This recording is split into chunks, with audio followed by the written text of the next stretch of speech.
va parler de ce qui se passe au Sahel. Dégradation des relations entre Paris et Bamako. L'état-major français a publié des vidéos montrant des paramilitaires russes de la milice Wagner en train d'enterrer des corps pour faire accuser la France de crimes de guerre. Est-ce que vous êtes inquiet de la situation sur place et des conséquences sur les soldats français encore présents dans cette zone? Alors, je suis évidemment tout à fait inquiet de ce qui se passe parce que l'actualité ukrainienne a passé un petit peu sous silence ce qui se passe au Sahel, alors que les risques de conflit et de déstabilisation de ce continent, enfin de ce pays bien sûr et de ce continent continuent. Ce qui se passe est tout à fait clair. La junte issue du coup d'État a dénoncé le 2 mai la totalité des accords, non seulement les accords militaires très anciens et très solides qui unissaient le Mali à la France, mais elle a aussi dénoncé Takuba, c'est-à-dire c'est le départ des différents contingents européens qui nous accompagnaient dans cette affaire. Et donc on est en difficulté parce que d'abord cette rupture des accords repose sur des raisons qui sont absolument stupides du genre la France a utilisé l'espace aérien du Mali sans prévenir, enfin tout ça est absolument invraisemblable.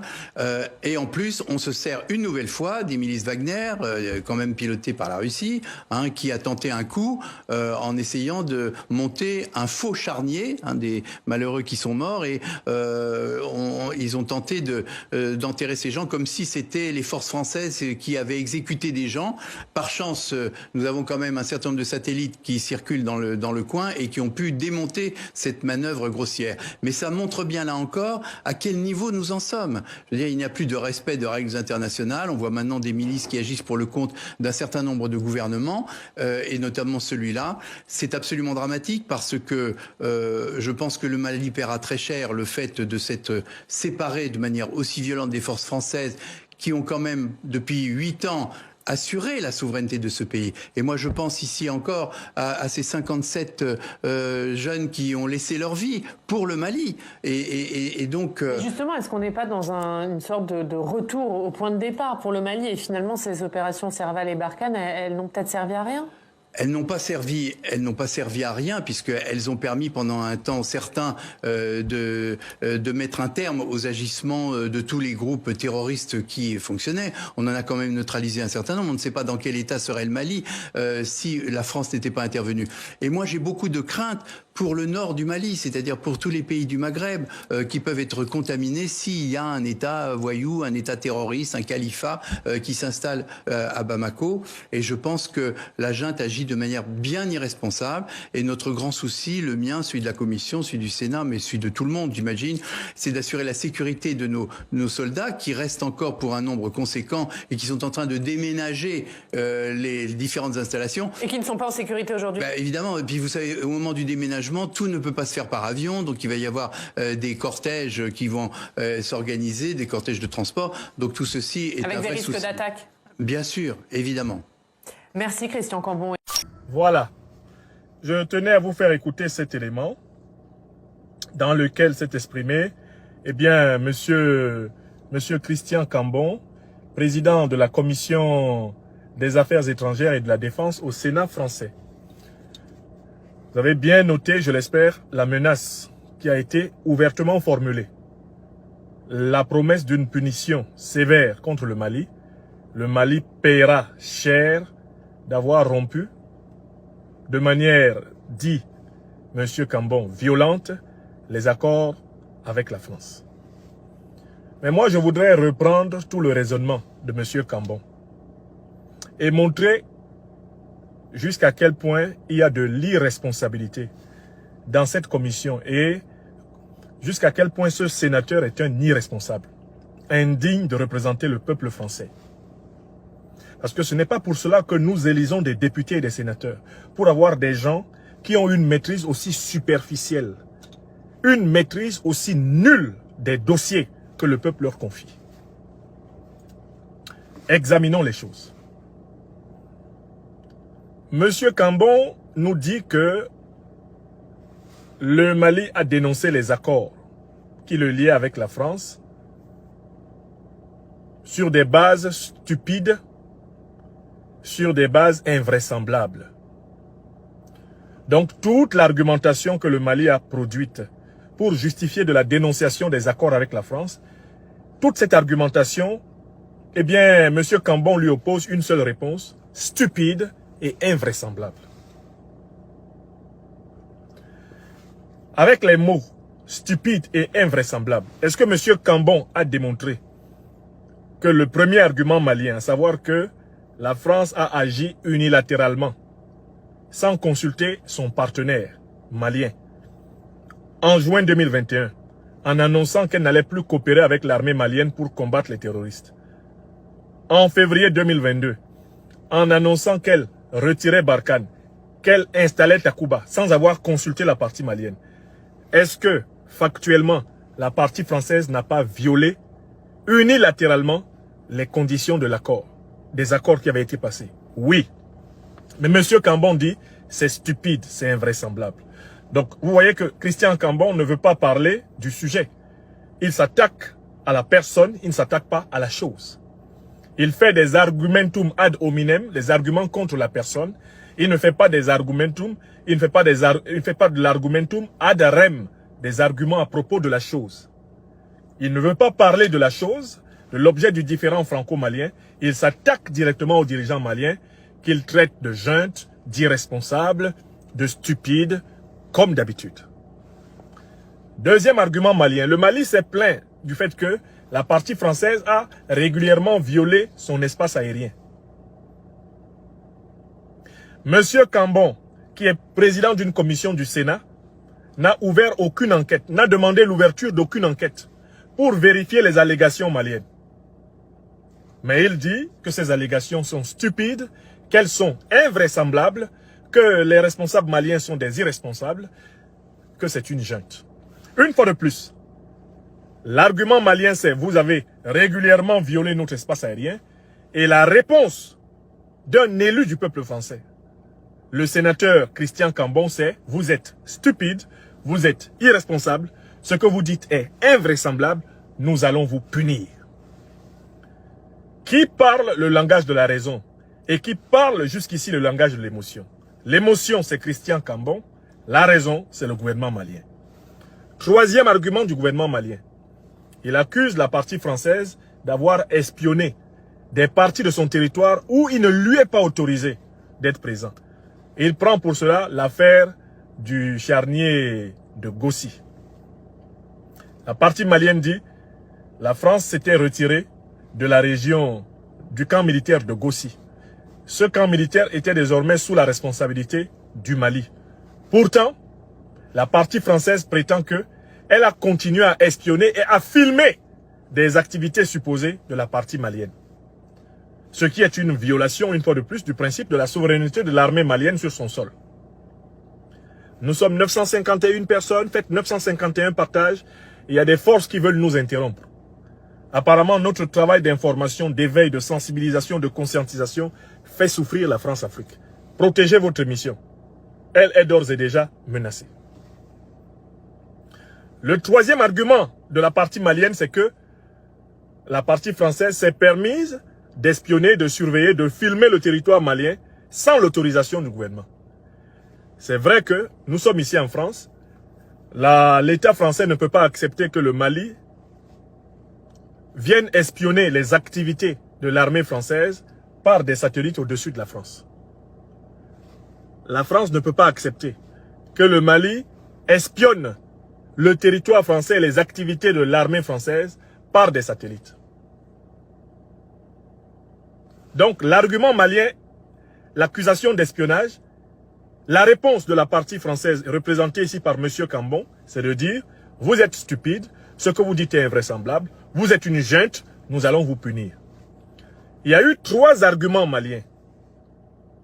L'argument sur l'unilatéralisme, l'argument sur la violation répétée de l'espace aérien, l'argument sur la véhémence dans les relations diplomatiques. Tous ces arguments-là sont balayés par une seule phrase de M. Cambon. C'est stupide, c'est invraisemblable, et il ajoute, vous allez payer très cher. Mes chers amis, quel que soit votre niveau d'éducation, est-ce que vous trouvez normal qu'un sénateur, c'est-à-dire un élu, envoyé par le peuple français pour surveiller l'activité du gouvernement. Parce que c'est ça, le Parlement est un contre-pouvoir. Il est là pour surveiller l'exécutif, pour vérifier que l'exécutif respecte bien non seulement ses engagements envers le peuple, mais également les lois que le peuple a librement votées. Est-ce que vous trouvez normal qu'un sénateur travaille de manière aussi superficielle? Est-ce que vous trouvez que ce sénateur est digne de représenter un peuple de citoyens vraiment éveillés? Non. Mais il va plus loin. Le sénateur Christian... Le sénateur dont nous parlons...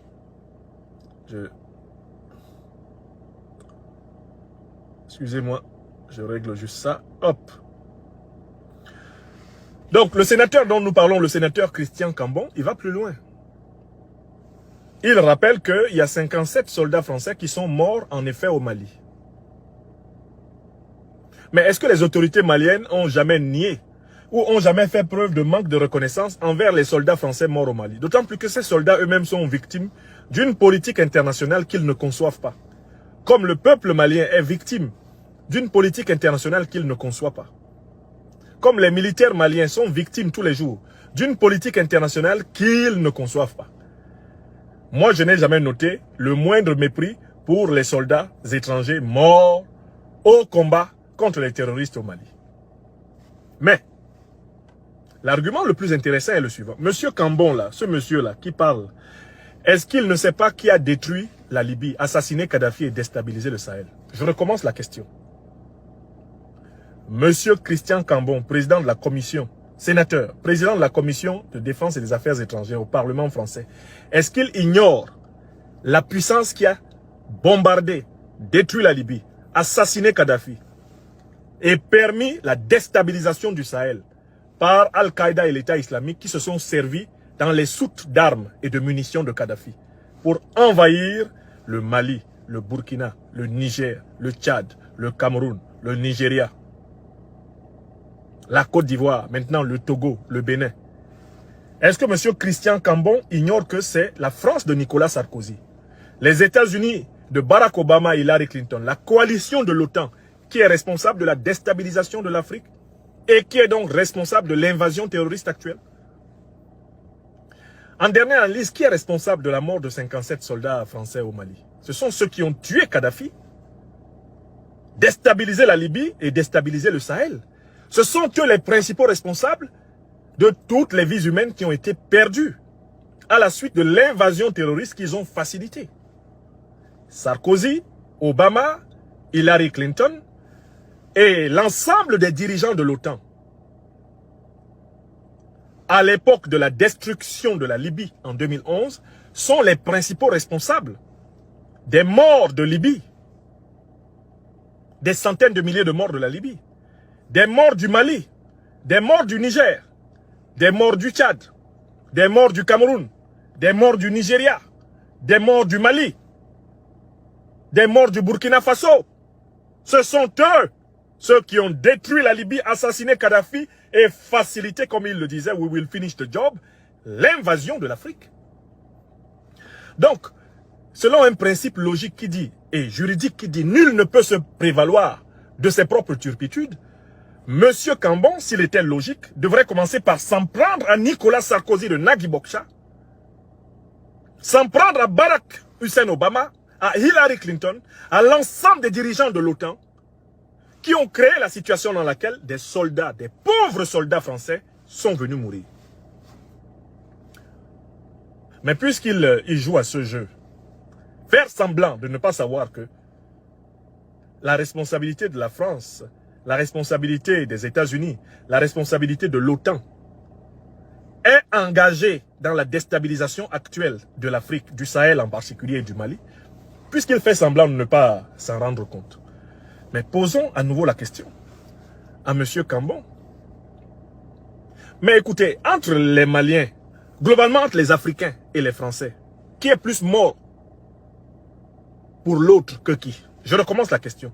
Historiquement, entre les Africains et les Français, entre la France et l'Afrique, quel est le continent qui a donné le plus de vie pour sauver l'autre? Incontestablement, c'est l'Afrique. les 2 guerres mondiales dans lesquelles la France s'est engagée ont été menées avec la chair à canon africaine. C'est par centaines de milliers, voire millions, que les Africains sont morts pour la France. Et ce n'est pas fini. Entre la France et l'Afrique, quel est le continent, quelle est la zone du monde qui dépend économiquement de l'autre? Quelle est la zone qui vit de l'exploitation de l'autre? Monsieur Cambon devrait réécouter un grand président français à qui nous donnons toujours la parole pour arbitrer ce débat et couper court. Qui vit au crochet de qui? On veut présenter les Africains comme des pauvres, des gens qui vivent au crochet de l'aide au développement. Mais l'aide au développement n'est rien à côté des richesses de l'Afrique qui sont prélevées par la puissance française, les puissances occidentales. Tous les crédits aux économies africaines et aux États africains qu'ils font ne sont rien à côté des richesses qu'ils prélèvent. C'est ce qu'on appelle l'échange inégal. Mais pour ce qui est en particulier de la France, on redonne la parole à M. Chirac. M. Chirac qui va nous dire d'où vient l'argent de la France. M. Chirac est très bien placé pour nous dire d'où vient l'argent de la France. Bon, allez. Monsieur Chirac. On oublie seulement une chose, c'est qu'une grande partie de l'argent qui est dans notre porte-monnaie vient précisément de l'exploitation depuis des siècles de l'Afrique. Pas uniquement, mais beaucoup viennent de l'exploitation de l'Afrique. Alors, il faut avoir un petit peu de bon sens, je ne dis pas de générosité, de bon sens, de justice, pour rendre aux Africains, je dirais, ce qu'on leur a pris, d'autant que c'est nécessaire si l'on veut éviter les pires convulsions ou difficultés avec les conséquences politiques que ça comporte dans le prochain avenir.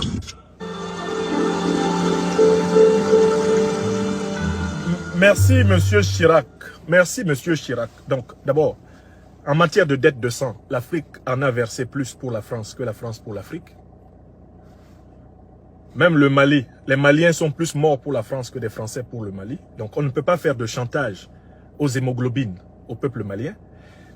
Collectivement, l'Afrique dite francophone a donné plus de vies humaines pour le salut de la France que la France n'en a perdu pour le salut de l'Afrique. Par ailleurs, comme je viens de le rappeler, le terrorisme est arrivé à la suite de l'action de la France. Elle ne peut pas faire du chantage aux Africains parce qu'elle vient combattre les terroristes dont elle a facilité l'arrivée, en tuant Kadhafi et en déstabilisant le Sahel. Je vous rappelle que cette thèse-là est parfaitement connue et défendue par l'actuel président français, M. Emmanuel Macron. En 2017, dans une interview qu'il a accordée au Figaro, Emmanuel Macron a dit ceci. Nous, Français, avons eu tort de faire la guerre à la Libye. Il en a résulté tous les États du Sahel faillis et désormais les groupes terroristes qui y prospèrent. Fin de citation. Emmanuel Macron a complètement reconnu et décrit la responsabilité française et occidentale dans la déstabilisation de l'Afrique. Il dit, nous avons tort, la France a eu tort d'attaquer la Libye parce que ça a entraîné la faillite de tous les États du Sahel et c'est cela qui a provoqué la prospérité des terroristes. Donc Emmanuel Macron nous dit, si les terroristes prospèrent aujourd'hui en Afrique, c'est la faute à qui? À ceux qui ont tué Kadhafi, déstabilisé la Libye et qui ont permis aux terroristes d'envahir tout le Sahel. Les premiers responsables de la déstabilisation de l'Afrique sont ceux qui ont tué Kadhafi, détruit la Libye, permis à Al-Qaïda et à l'État islamique de se servir des soutes d'armes et de munitions de Kadhafi et qui leur ont permis de se déverser sur le Sahel. Et maintenant, ils essayent de progresser vers le golfe de Guinée. Ce sont eux les premiers responsables. Et un homme du statut de M. Christian Cambon est forcément informé de cela. Ce que je voulais souligner ici, c'est l'hypocrisie et l'incompétence de ce sénateur. Il est incompétent d'abord parce qu'il ne peut pas répondre aux arguments maliens par des arguments rationnels. Là où le Mali utilise la raison, lui il utilise l'émotion. Ensuite, il est hypocrite parce qu'il sait très bien que le Mali est victime. Il sait très bien que la responsabilité de la puissance française est engagée dans la déstabilisation et de la Libye et du Sahel et donc du Mali. Et que la même puissance ne peut pas se prévaloir d'un quelconque héroïsme à venir réparer les torts qu'elle a causés. Et à échouer à les réparer, puisque la lutte antiterroriste occidentale et française au Sahel est un échec de l'avis de tous.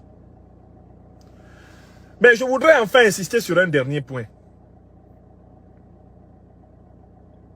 Lorsque M. Christian Cambon dit que le Mali va payer cher la rupture violente des accords avec la France, je voudrais prendre le mot violente. Est-ce que l'armée malienne a blessé un soldat français? Est-ce que l'armée malienne a tiré une seule cartouche contre un soldat français? Est-ce que le peuple malien a blessé un seul soldat français? Est-ce que le peuple malien s'est attaqué à l'armée française? Où est la violence dans la dénonciation des accords? Où est la violence dans la rupture des accords? Le gouvernement malien a fait usage du droit international. Le gouvernement malien a fait usage du droit international. Il a fait usage des articles prévus dans les accords et qui disent dans quelles conditions les accords peuvent être rompus. C'est ce que le gouvernement malien a fait. Où est la violence dedans? Ça, c'est le premier point. Deuxième point, vous dites que le Mali doit payer pour avoir rompu. Mais il y a un petit problème. Est-ce que le Mali n'est pas un État souverain? N'avez-vous pas reconnu l'indépendance du Mali en 1960? C'est-à-dire le droit du Mali de décider pour lui-même? N'était-il pas prévu dans les accords que vous signâtes avec les Maliens des clauses de rupture? À quoi servent les clauses de rupture dans un accord international si elles ne peuvent jamais être employées? Deuxième problème. Troisième problème, vous dites que le Mali doit payer. Mais écoutez, entre le Mali et vous là, qui a exploité l'autre? Qui doit de l'argent? C'est le Mali qui doit de l'argent à la France ou c'est la France qui doit de l'argent au Mali? Entre ceux qui ont commis historiquement la traite négrière, ceux qui ont commis les crimes et les massacres coloniaux, parce que des charniers de l'armée française en Afrique, il y en a tout plein, notamment depuis la période coloniale. Entre ceux qui ont exploité abusivement, en utilisant une monnaie néocoloniale, le franc CFA, une quinzaine de pays africains depuis 60 ans. Mais qui doit de l'argent à l'autre? Si vous entendez par payer un mot qui a un sens économique, qui doit de l'argent à l'autre? Chirac vient de vous dire que la puissance française s'est construite sur l'exploitation économique de l'Afrique. Donc c'est la France qui doit de l'argent aux Africains. Pour les réparations négrières, pour les réparations des crimes coloniaux, des crimes contre l'humanité, des crimes de guerre. S'il fallait évaluer tout cela, la France aurait à payer pour les 2 prochains siècles. L'Allemagne a continué à payer pour tout ce qu'elle a fait à la France jusqu'en 2010. L'Allemagne continue à payer financièrement. Alors quand vous dites que le Mali doit payer, on imagine que ce mot payer n'a pas qu'un sens économique, parce que économiquement on voit déjà que le Mali paye. Puisque les sanctions télécommandées, téléguidées de l'UEMOA et de la CEDEAO contre le Mali, on sait très bien qu'elles ont été ordonnées par la puissance française. Le Mali paye déjà sur le plan économique, n'est-ce pas? Comme il l'a payé sur le plan militaire, sur le plan sécuritaire par sa déstabilisation après la destruction de la Libye. Le sang des Maliens coule déjà. Mais le verbe payer utilisé dans la bouche de M. Cambon, en ce mois d'avril, de mai 2022. Mais ce verbe-là a une signification alors, il a une signification militaire alors. Vous voulez dire par là que vous vous préparez à attaquer militairement le Mali? Parce que payer là, ça a 3 sens. Payer, ça veut dire en général souffrir. Le Mali souffre déjà. Payer, ça veut dire dépenser de l'argent, perdre de l'argent.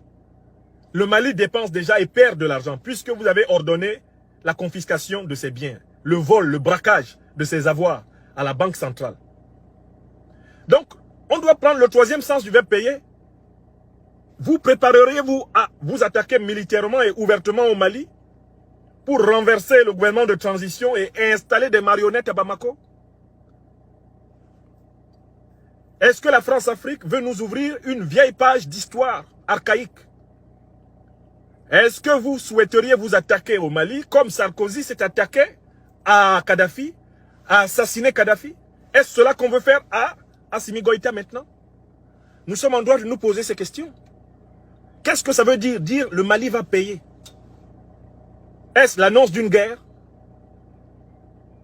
Est-ce pour cela que nous vous élisons au Sénat? Pour surveiller l'action gouvernementale? En tant que citoyens, nous avons des comptes à vous demander. Françaises, Français.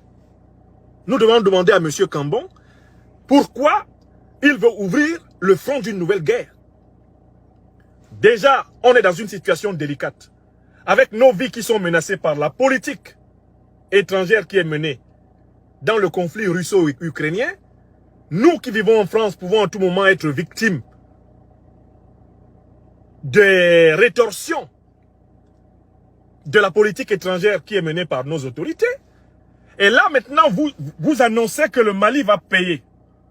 Et dans ce mot payer, il y a l'idée qu'une expédition punitive militaire pourrait être organisée contre le Mali. Est-ce que ça, c'est raisonnable? Est-ce que ça, c'est acceptable? Est-ce que ça, c'est tolérable au XXIe siècle?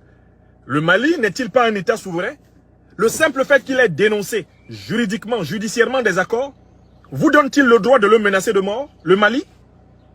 Nous disons non à M. Cambon. Et il ne faut pas exiger du Mali de payer quoi que ce soit. Il n'a rien à payer parce que le Mali est victime de votre politique. Ce n'est pas le Mali qui a assassiné Kadhafi, qui a détruit la Libye, qui a déstabilisé le Sahel et qui a organisé, comme le dit le président Emmanuel Macron, la prospérité des terroristes en Afrique. Ce n'est pas le Mali. C'est la France de Nicolas Sarkozy, les États-Unis de Barack Obama et Hillary Clinton, la coalition de l'OTAN. Ce sont eux. Si vous voulez que quelqu'un paye, allez les voir. Demandez-leur de vous payer. Si vous ne reconnaissez pas le principe de la continuité de l'État pour assumer les actes que Nicolas Sarkozy de Nagui Bokcha, ce grand repris de justice, a posé quand il était président de la République, si maintenant il n'y a plus de continuité de l'État français, ok. Mais appelez Nicolas Sarkozy au tribunal, jugez-le pour ce qu'il a fait quand il était président de la République. Jugez tous les ministres du gouvernement français en 2011 qui ont, aux côtés de Sarkozy, solidairement assassiné Kadhafi, qui ont détruit la Libye et qui ont déstabilisé le Sahel. Convoquez-les et jugez-les. Ce sont eux qui doivent payer. Barack Obama est vivant. Hillary Clinton est vivante aux États-Unis. Faites-les convoquer. Jugez-les et demandez-leur de payer pour le sang africain qui coule jusqu'aujourd'hui par leur faute. Car ce sont eux les vrais coupables. Laissez le peuple malien tranquille. Laissez le gouvernement de transition du Mali tranquille. Et puis, il y a une dernière chose dont il faut parler encore, cette affaire de Wagner. Le Mali est un État souverain, il a le droit de passer des contrats avec qui il veut. Il peut coopérer avec Mamate, Kapate, Tatate, Tétété, Gna Gna Gna. C'est son problème. Parce que ce n'est pas le Mali qui décide pour la France de la coopération de la France avec les organisations internationales ou des sociétés militaires privées. Il y a des sociétés militaires privées américaines à travers le monde, comme Blackwater, comme Dencorp. Vous a-t-on jamais vu les condamner? Ne sont-elles pas coupables d'exactions? Avez-vous lu le livre sur les exactions de la société privée militaire américaine Blackwater en Irak? Ces exactions en Somalie, en Libye, vous avez lu ou pas? Vous êtes au courant des rapports du Congrès américain sur les exactions des sociétés militaires privées américaines? Allez lire ce que font les sociétés militaires privées britanniques. Et la France a de nombreuses sociétés militaires privées à travers le monde. Est-ce que vous les avez jugées? Et le simple fait de vous mettre face à la défaillance de votre argumentation rationnelle, vous le faites désormais passer ici en France pour un crime. Je reprends simplement vos arguments là. Et je vous montre que vos arguments ne sont pas solides, ils ne sont pas objectifs. Et ça, c'est un crime de lèse-majesté maintenant en France. On n'a même plus le droit de vous dire, ce n'est pas vrai. Nous avons les preuves du contraire de ce que vous dites. Monsieur le sénateur, nous ne vous avons pas élu au Parlement français pour nous dire des salades sur les chaînes de télévision qui sont financées avec nos impôts. Il faut que les citoyennes et les citoyens français surveillent le travail des élus. Les députés et les sénateurs doivent arrêter de nous prendre pour des cons. On lui confie une commission aussi importante que la commission de défense et des affaires étrangères du Sénat, et Et voilà le type de rapport que ce monsieur fait à la télévision. Il traite les dirigeants d'un État étranger d'irresponsables, de stupides, et c'est ça l'argument. Alors qu'en face, ils n'ont pas dit que les dirigeants français étaient irresponsables, stupides. Ils ne les ont pas traités de juntes. Ils ne les ont pas traités de tous les noms d'oiseaux. Les Maliens ont présenté des arguments, messieurs. Monsieur Cambon, les Maliens ont présenté des arguments. Au pays de Descartes, on attend vos arguments. Au pays de Pascal, on attend vos arguments. Au pays de Voltaire, de Sartre, tout ce dont on se gargarise ici en France, comme étant les grands penseurs de la raison. Au pays de Montesquieu, on attend vos arguments. On n'attend pas que vous traitiez des dirigeants qui argumentent de stupides. Vous nous servez des salades alors qu'on vous a élus pour surveiller l'action du gouvernement. Le Parlement doit être un contre-pouvoir. Et un contre-pouvoir se caractérise par un travail sérieux sur les dossiers. Vous voyez, je déconstruis ce que vous avez dit à partir des faits et des arguments. Il n'y a pas un seul point que j'avance qui ne soit pas documenté. Un, c'est la puissance française sous Nicolas Sarkozy et la coalition de l'OTAN qui ont détruit la Libye et déstabilisé le Sahel. Ça, c'est une vérité scientifique. Quand vous commencez à analyser le problème, vous commencez par là. Et là, vous la ramenez un peu moins. Car la culpabilité française dans la déstabilisation de l'Afrique entraîne que la France doit en réalité faire profil bas dans cette affaire de lutte contre le terrorisme en Afrique. Deuxièmement, les Maliens ne vous ont pas agressé. Les Maliens ont objecté. Ne confondez pas les objections avec les agressions. Le Mali a dit, vous avez renvoyé notre ambassadeur depuis 2 ans. Vous nous manquez de respect, nous vous renvoyons votre ambassadeur. Là, vous dites que le Mali vous a agressé. Mais pourtant, c'est vous qui avez renvoyé l'ambassadeur du Mali avant que le Mali ne renvoie votre ambassadeur. Donc, quand vous renvoyez les ambassadeurs, les pays dont vous renvoyez les ambassadeurs ne peuvent pas renvoyer le vôtre. Pourquoi? Parce que vous êtes des dieux sur terre. Vous êtes sortis de la cuisse de Jupiter. Parce que vous êtes des êtres supérieurs. Vous êtes une race supérieure. C'est vous qui avez commencé. Les actions unilatérales sur le sol malien, les décisions unilatérales, on était tous là, on a vu. Moi, j'ai les dépêches de RFI annonçant, l'armée française annonce qu'elle ne coopère plus avec l'armée malienne dans le combat contre le terrorisme. Vous êtes dans le pays des gens. Imaginez qu'une armée étrangère soit sur notre sol ici en France. Et que parce qu'il y a quelques remous entre les dirigeants français, l'armée étrangère qui est présente sur le sol français dise qu'elle ne coopère plus avec l'armée française pour combattre les ennemis de la France. Ça, c'est typiquement un comportement colonial. Et tout le monde a bien vu ça. Et en 2022, quand vous avez annoncé la transformation de Barkhane en Takuba, tout le monde a bien vu que vous n'avez pas consulté les Maliens. Et quand on vous charge, vous, sénateurs, de vous pencher sur l'action du gouvernement, vous devez faire preuve de sérieux. Vous devez examiner les pièces du dossier.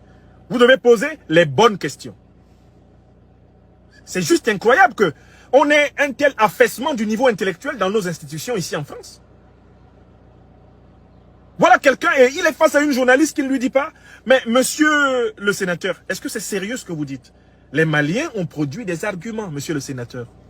La journaliste de la chaîne publique payée avec les impôts des Français ne pose même pas les bonnes questions au monsieur. Lequel, tranquille, il déblatère, il délire, tranquillement, sur une chaîne de fonds publics. Public Sénat, c'est nous qui payons. Nous qui travaillons là, qui payons les impôts. C'est nous qui faisons fonctionner Public Sénat. C'est pas pour qu'on nous sert des salades là-dessus. C'est notre argent là. C'est un média public. On devrait protester collectivement en France contre des sénateurs, des députés qui vont sur nos médias publics et qui, finalement, s'avèrent ne pas faire correctement leur travail. C'est pourquoi nous les avons élus. Vous traitez une lettre argumentée. Il y a 3 arguments dans la dénonciation malienne des accords. Il faut répondre pied à chacun des arguments. Les Maliens disent, vous avez violé régulièrement l'espace aérien malien. Dites et prouvez que vous ne l'avez pas fait. Ou alors, mettez en place une commission d'enquête et envoyez cette commission d'enquête auprès des Maliens, vérifiez les faits qu'ils allèguent.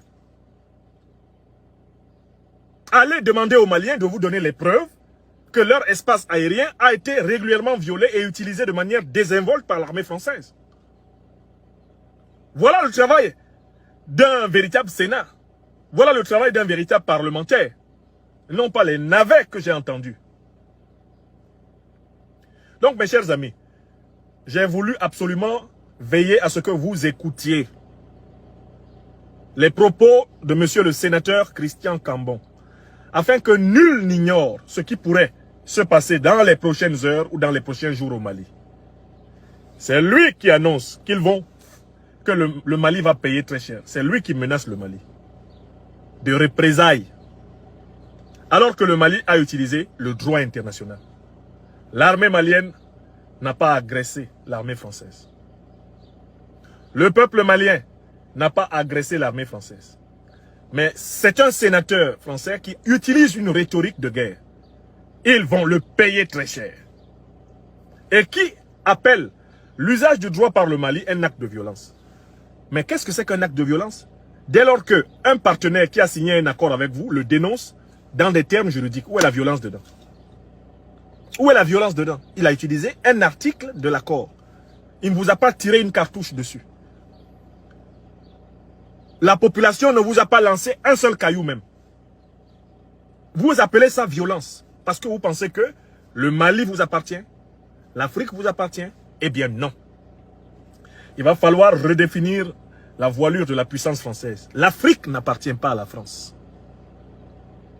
L'Afrique appartient aux Africains comme la France appartient aux Français. C'est tout et c'est la nouvelle donne du 21e siècle. Il va falloir s'y habituer. Mes chers compatriotes adoptifs de France, Françaises, Français, l'Afrique n'appartient pas à la France. L'Afrique appartient aux Africaines et aux Africains. La France n'appartient pas à l'Afrique. La France appartient aux Françaises et aux Français. Point. Ne faites point aux autres ce que vous ne voudriez point que les autres vous fassent. C'est tout. On va bien établir la règle d'or.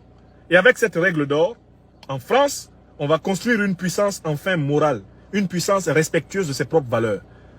Et l'Afrique, elle, s'achemine aussi vers la construction de sa puissance. Une puissance exemplaire qui protégera les Africains du monde entier de l'ignominie qu'ils subissent depuis 5 siècles. Telle est la vérité. Et voilà ce que je voulais partager avec vous. Que rien de ce qui va se passer au Mali dans les prochaines heures, dans les prochains jours ne vous étonne. Monsieur Christian Cambon a dit que le Mali va payer cher. Payer cher. C'est une expression qui n'est pas seulement une expression économique. C'est une expression qui n'est pas simplement une expression diplomatique. C'est une expression de type militaire. Ce sont des menaces. Ce sont des promesses de sueur, de larmes et de sang que M. Christian Cambon a adressées au peuple malien, aux dirigeants maliens, à l'armée malienne, de la part d'un parlementaire. C'est grave et ça mérite d'être souligné. Et nous devons tous protester, en France comme en Afrique, contre les velléités d'agression contre le peuple malien. Agression supplémentaire, agression de trop contre le peuple malien. Parce que ces propos-là ne sont rien d'autre que l'expression ouverte d'un projet d'agression. Et ils doivent être dénoncés comme tels. Ils doivent être dénoncés comme tels. Ce n'est pas moi qui les ai tenus. Ce n'est pas moi qui ai dit le gouvernement malien va payer très cher. C'est monsieur Christian Cambon, président de la commission. J'espère que vous avez noté sa commission. Hein. Vous avez noté la commission qu'il préside? Écrivez bien, président de la commission sénatoriale des affaires étrangères et de la défense. Le dernier mot vous dit quelque chose? Commission sénatoriale des affaires étrangères et de la défense. Quand quelqu'un qui joue un rôle aussi important au Sénat annonce qu'un pays étranger va payer cher, ça renvoie donc à des termes diplomatiques et à des termes militaires. Puisque c'est ça, son domaine de spécialisation. Vous comprenez? Sa commission-là, l'objet, c'est la diplomatie. Et le second objet, c'est la défense. Quand quelqu'un qui est président d'une telle commission au Sénat dit d'un pays étranger qu'il va payer cher, ce sont des termes qui ont des conséquences diplomatiques. Ce sont des termes qui ont des conséquences sécuritaires, des conséquences militaires. Puisque ce sont bien les deux domaines de compétences de celui qui parle. Il était important qu'on documente ça. Il était important qu'on note bien ça. Qu'on attire la vigilance des autorités françaises, de l'opinion française, de l'opinion mondiale et des autorités maliennes, des autorités africaines, des opinions africaines sur cette montée en escalade. Cette prise de parole de M. Christian Cambon ne doit pas passer inaperçue. Diffusez-la. Faites-la analyser. Faites-la méditer. Notre rôle d'éclaireur, de veilleur, de gardien des libertés des Africains, de serviteur des paix spirituelles de la liberté des Africains, est celui de dénicher, de voir venir et de montrer le crépuscule, tout comme on doit montrer l'aurore. Ce n'est pas le Sissia, comme on dit à Douala, c'est pas le Sissia. C'est l'indication d'un projet avancé de déstabilisation. Un responsable de ce niveau-là n'utilise ce genre de mots que quand il sait qu'il y a quelque chose qui se prépare. Ne prenez rien de tout cela à la légère. Si moi je me suis mis devant vous pour vous faire écouter ça, c'est parce que je sais que c'est grave ce qu'il a dit. C'est grave parce que ce ne sont pas des mots en l'air. Ce ne sont pas des menaces superficielles. Ce sont des intentions affichées, des intentions objectives.